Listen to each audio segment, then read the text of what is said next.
여호와께서 그와 함께 하심을 보며 또 여호와께서 그의 범사에 형통하게 하심을 보았더라. 아멘. 아멘. 종으로 팔려간 요셉입니다. 사실 뭐 좋을 거 하나 없죠. 여기 무슨 좋음이 있나 싶은데 성경은 대반전스럽게도 형통하다라는 표현을 반복합니다. 이걸 연거푸 썼다는 건 진짜 형통했다 뭐 이런 뜻입니다. 이 부분을 명확히 창세기 39장 1절로 3절은 강조하고 있는 거예요. 요셉이 노예지, 팔려갔지, 애굽의 종으로. 근데 형통했다 말씀하시는 거죠. 그 형통함이 무엇인지 오늘 조금 오해 없이 생각하고 깨닫고 가셨으면 좋겠어요. 사실 이 형통함은 어떤 우리가 생각하는 인간적인 풀림의 문제는 아닙니다.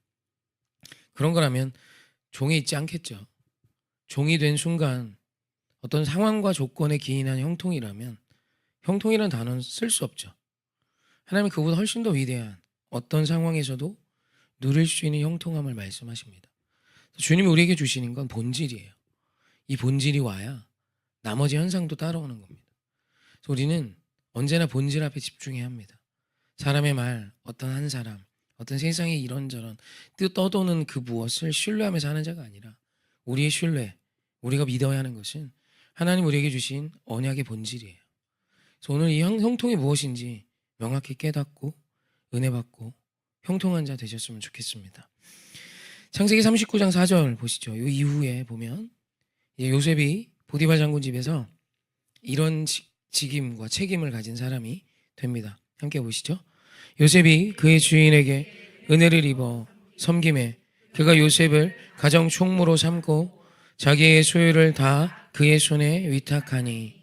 아멘. 사실 이 4절에 나오는 요셉에게 위임된 위탁된 가정 총무는 그냥 어디 연희동입니다 뭐 있잖아요. 우리 사모님 집에 전화하면 연희동입니다 뭐 한남동입니다 하잖아요. 부자 동네. 뭐 그런 거 아닙니다. 이때 이 보디발 장군의 집은 집 안에 감옥이 있었죠. 요셉이 갇힌 감옥은 보디발 장군 집 안에 있는 정치범 수용소입니다. 그러니까 집 안에 감옥이 있다. 이 규모가 얼마나 대단했을지. 그냥 거의 최소한 군은 될 거예요. 군. 면은 넘어갈 것 같습니다. 면장 이상의 직임이에요. 그러니까 지금 종에게 자기 가정의 모든 것을 총책임자로 위탁했다. 위탁했다는 뜻은 이 가정의 책임자는 당연히 보디발이겠죠. 자기의 권한을 요셉에게 위탁했다는 뜻이에요. 물론 세월이 얼마나 지났는지 모릅니다. 17세에 끌려와서 이 자리에 오르기까지 어떻게 몇 달, 며칠이겠습니까? 우리 눈엔 짧아 보이지만 몇 년은 걸렸겠죠. 그동안 그 요셉이 종으로서 밭에 가서 일했겠죠. 또 수치스러운 일도 겪었겠죠. 짓밟힘도 당했겠죠. 사람 취급 못 당했겠죠. 노예인데 당연히 그랬겠죠. 가자마자 어떻게 가정의 총무가 됩니까? 수년을 정확히 몇 살인지 모르지만 꽤 긴 시간을 그렇게 살아가는 요셉을 보디발이 보기 시작한 거예요.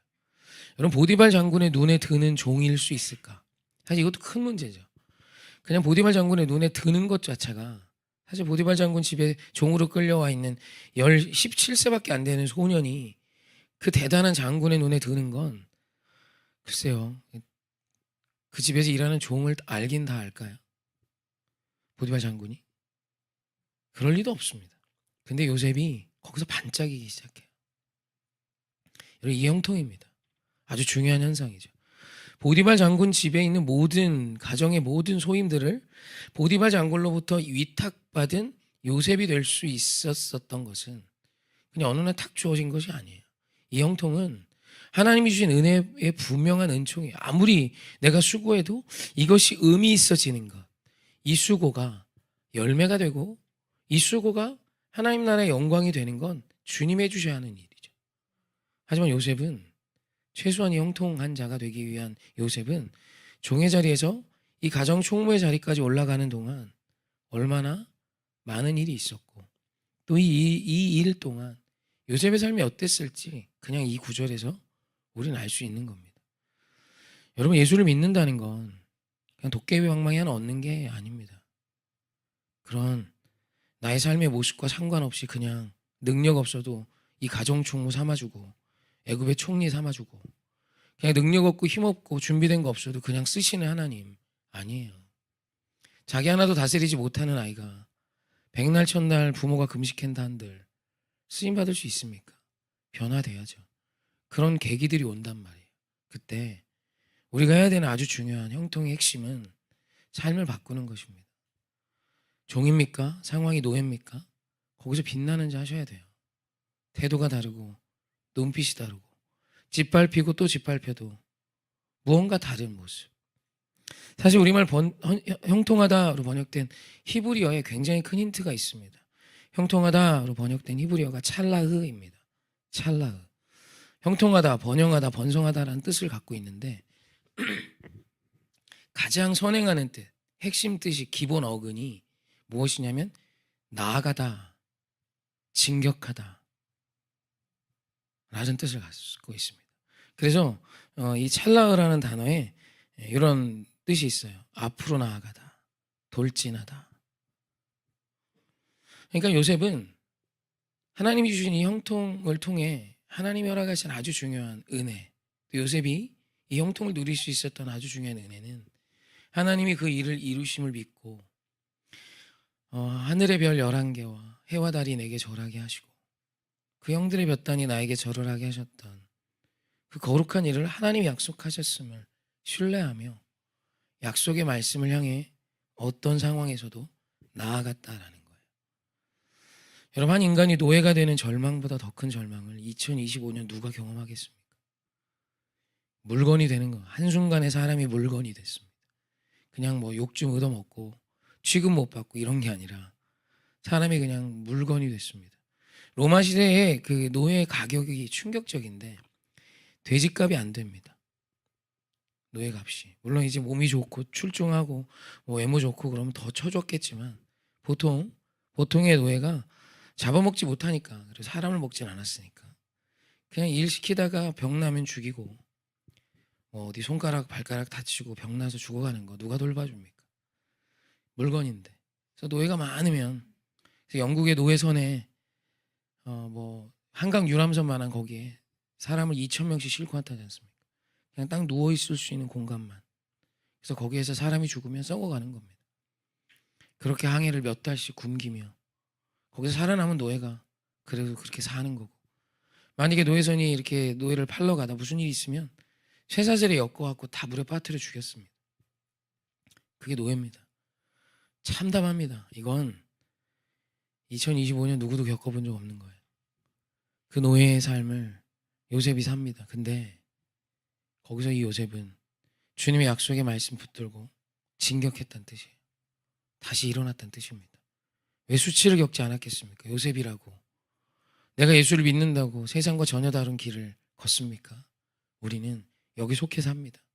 때로는 다투기도 하고, 때로는 어려운 일도 겪고, 어이없는 일도 일어나고, 수치스러운 일도 있죠. 여러분, 핵심은 거기에 있는 게 아닙니다. 나에게 왜 이런 일이 일어나지? 아니, 아직도 그걸 싸우면 안 됩니다. 나에게 이런 일은 일어날 수 있지만 중요한 건 이런 일이 일어나도 형통한 자는 하나님의 언약을 신뢰하며 다시 나아가는 자예요. 그러면 반드시 때가 되면 주의 일이 됩니다. 요셉이 됐던 것은 주님의 언약의 약속을 믿고 나아가는, 돌진하고 돌격하고 나아가는 하루하루가 찰나가 있었기 때문이에요. 그래서 이 형통의 핵심의 아주 중요한 부분은 당신의 중심, 그리고 오늘 내가 어떤 모습으로 살아가는지를 정하며 내 자녀에게 마땅히 가르쳐야 하는 것을 가르치며, 여러분, 그래야 우리 다음 세대가 이 시대를 이끌어갈 리더가 되는 겁니다. 눈깔 뒤집어지면 아무것도 안 보이는 애들 요즘 너무 많습니다. 어렵습니다. 뼈를 깎는 아픔으로 가르쳐야 하고, 나를 다스리고 너를 수용하고 이 땅에 죽어가는 사람까지도 돌볼 수 있는 힘 있는 자 돼야 합니다. 저희 큰아이가 공부를 열심히 합니다. 전 뭐 이렇게 공부를 열심히 시킬 계획은 전혀 없었습니다. 생각지도 않게 공부에 체질이 좀 있는 것 같습니다. 그럼 해봐라. 밤 10시까지 합니다. 요즘에도. 지치면 얘기해라. 아빠가 뭐 그렇게 너 공부 잘하는 걸 원하는 건 아니야. 근데 이 아이가 뭐 과학고 가고 싶어 해요. 뭐 이렇게 저렇게 개발하고 싶어 하고. 좋아, 해봐. 근데 이렇게 왜 열심히 공부해야 되는지는 아니. 답을 못 하더라고요. 너 하나 잘 먹고 잘 살려고 공부할 거면 그냥 안 하는 게 좋겠어. 그냥 적당히 살아도 너 하나는 건사하며 살 수 있는 나라고. 그렇다. 근데 네가 열심히 공부하는 게 이 땅과 하나님의 영광을 위한 하루하루였으면 좋겠다. 그렇게 기도하고 공부하고 그렇게 기도하고 나아가라.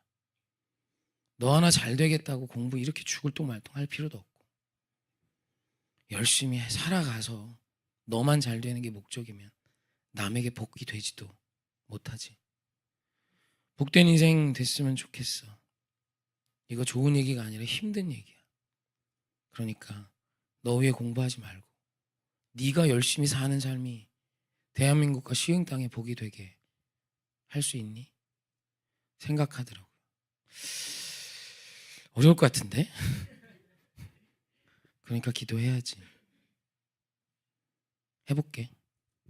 그래, 그럼 공부할 때마다 그렇게 기도하며 해. 그럼 조금 힘들어도 열심히 해볼 만하잖아. 조금 죽을 것 같이 힘들어도 견뎌볼 만하잖아. 살아가는 삶의 목적이 다른데, 안 그래? 그러네.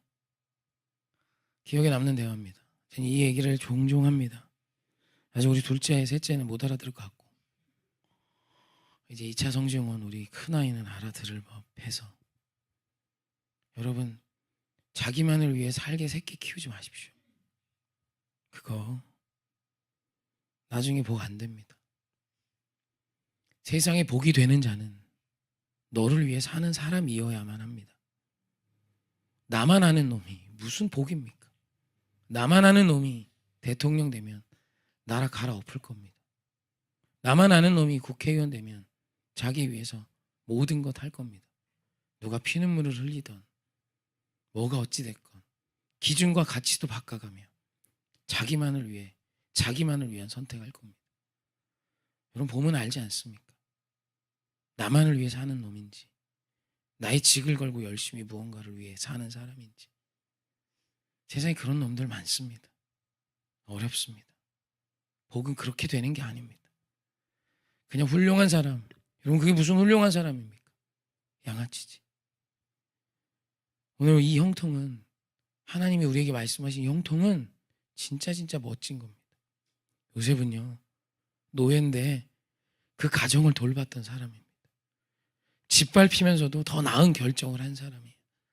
나만 그냥 살아야지, 쟤는 죽어도 나만 오늘 살면 다행이지가 아니라, 보디발 장군의 아내의 유혹을 이제 내일 할 건데, 그 유명한 아내의 유혹, 그 내일 해요. 기대하세요.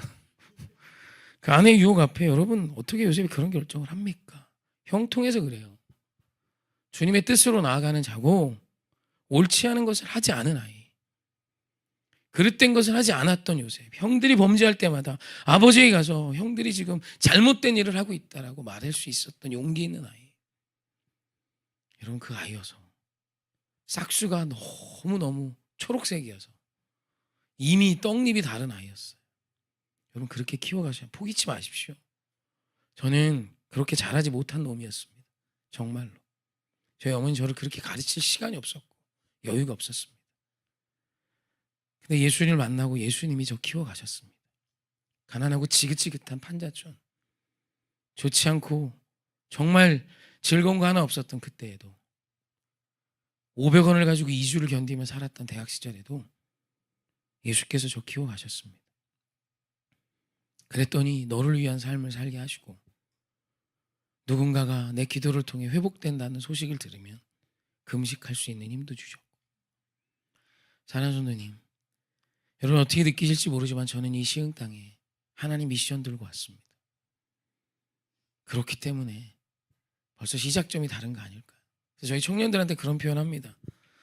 밀리고 강남에서 밀려서 과천 오고, 과천도 안 돼서 안양에 밀려오고, 안양도 안 돼서 시흥 온 사람하고, 하나님 말씀 들고 돈 3천만 원밖에 없지만 여기 온 나하고 붙으면 누가 이길 것 같아? 다 들어오라 그래. 이미 게임이 안 돼. 돈, 명예, 높고 낮음 다 필요 없어. 오늘 내가 살아가는 삶의 가치와 밀려서 시흥이 어쩔 수 없이 온 그 사람의 삶의 가치는 이미 판이 달라. 너는 어떻게 살래? 이번 주 설교였습니다. 청년 니들은 어떻게 살래? 사랑하는 성도님, 하나님이 이 형통을 주고 싶어 하세요. 찰나의 사랑하는 성도님의 삶의 그 자리에서 진짜 형통한 자 하십시오. 여러분, 말씀은 이렇게 풀어가야 됩니다. 그냥 덮어놓고 시루떡 올려놓고 절하면 그냥 하나님이 다 잘해주시는 것처럼. 그런 하나님은 공의롭지도 정의롭지도 아름다운 하나님일 수도 없는 겁니다. 하나님은 예배보다 더 우리의 삶을 원하시고 내 삶의 자리에서 아름다운 예수 그리스도의 말씀이 답이 되어 살아가는 그 삶을 들고 나와 예배하길 원하시는 겁니다. 나만을 위해 사는 놈이 높아져 봐야 해밖에 되지 않습니다. 세계 역사가 그것을 증명하는 것입니다. 사람들은 정신 똑바로 차리고 우리 형통을 위해 기도하십시오. 아이가 커서 답이 안 나옵니까? 그럼 기도하십시오. 금식하며 하나님 만나주시고 뒤집어 주시고 회복시켜 주소서. 여러분, 우리의 삶의 목적과 가치는 세상과 달라야 합니다.